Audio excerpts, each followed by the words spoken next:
Halo rekan-rekan ASN, pada video kali ini saya akan menjelaskan mengenai materi etika publik. Tapi sebelumnya saya akan menjelaskan mengenai etika dan kode etik. Etika adalah sistem penilaian perilaku serta keyakinan untuk menentukan perbuatan yang pantas guna menjamin adanya perlindungan hak-hak individu, mencakup cara-cara dalam pengambilan keputusan untuk membantu membedakan hal-hal yang baik dan yang buruk serta mengarahkan apa yang seharusnya dilakukan sesuai nilai-nilai yang dianut. Kode etik adalah rumusan eksplisit tentang kaidah-kaidah atau norma yang harus ditaati secara sukarela oleh para pegawai di dalam organisasi publik. Kode etik biasanya merupakan hasil dari kesepakatan atau konsensus dari sebuah kelompok sosial dan pada umumnya dimaksudkan untuk menunjang pencapaian tujuan organisasi. Nilai-nilai dasar etika publik adalah memegang teguh nilai-nilai dalam ideologi negara Pancasila.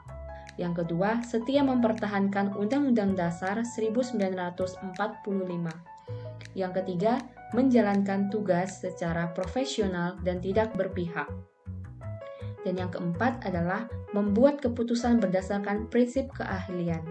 Dan yang kelima, menciptakan lingkungan kerja yang non-diskriminatif. Dan yang keenam, memelihara dan menjunjung tinggi standar etika yang luhur. Dan yang ketujuh, mempertanggungjawabkan tindakan dan kinerjanya kepada publik. Yang kedelapan, memiliki kemampuan dalam melaksanakan kebijakan dan program pemerintah. Yang kesembilan, memberikan layanan kepada publik secara jujur, tanggap, cepat, tepat, akurat, berdaya guna, berhasil guna, dan santun. Dan yang ke-10, mengutamakan kepemimpinan berkualitas tinggi. Ke-11, menghargai komunikasi, konsultasi, dan kerjasama. Ke-12, mengutamakan pencapaian hasil dan mendorong kinerja pegawai. Ke-13, mendorong kesetaraan dalam pekerjaan. Dan yang terakhir adalah meningkatkan efektivitas sistem pemerintahan yang demokratis sebagai perangkat sistem karir. Berikutnya ada hierarki etika dalam pelayanan publik.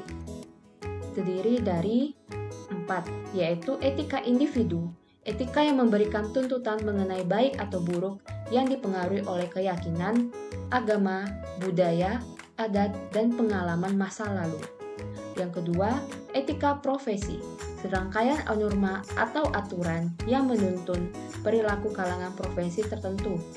Dan yang ketiga, etika organisasi adalah serangkaian norma atau aturan yang bersifat dan tidak formal, yang menuntun perilaku dan tindakan anggota organisasi yang bersangkutan. Dan yang terakhir, etika sosial, mempengaruhi petugas penyelenggara pelayanan publik baik didasari atau tidak. Kemudian, etika yang harus dilakukan oleh pejabat publik.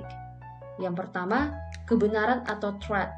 Berarti setiap pejabat publik harus berdasarkan pada kebenaran dalam menjalankan tugas dan fungsi yang sedang diemban. Yang kedua, kebaikan atau goodness. Kebaikan adalah perilaku yang membawa dampak positif bagi orang lain, entah mereka yang ada di sekeliling kita atau masyarakat luas.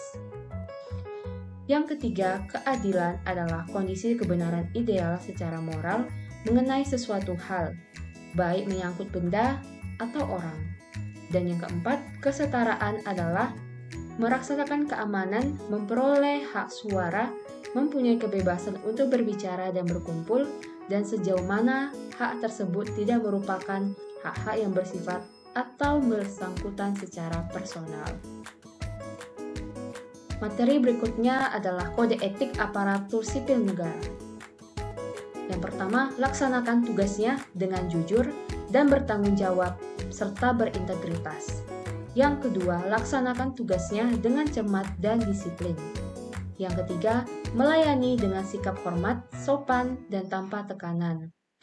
Yang keempat, melaksanakan tugasnya sesuai dengan perintah atasan atau pejabat yang berwenang, sejauh tidak bertentangan dengan ketentuan peraturan, perundang-undangan, dan etika pemerintah. Dan yang kelima, menjaga kerahasiaan yang menyangkut kebijakan negara.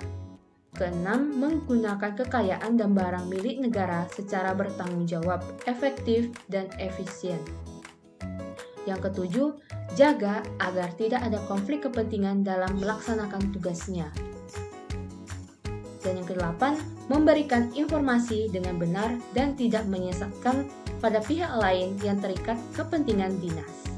Dan yang terakhir, memegang teguh nilai dasar ASN dan menjaga reputasi dan integritas ASN.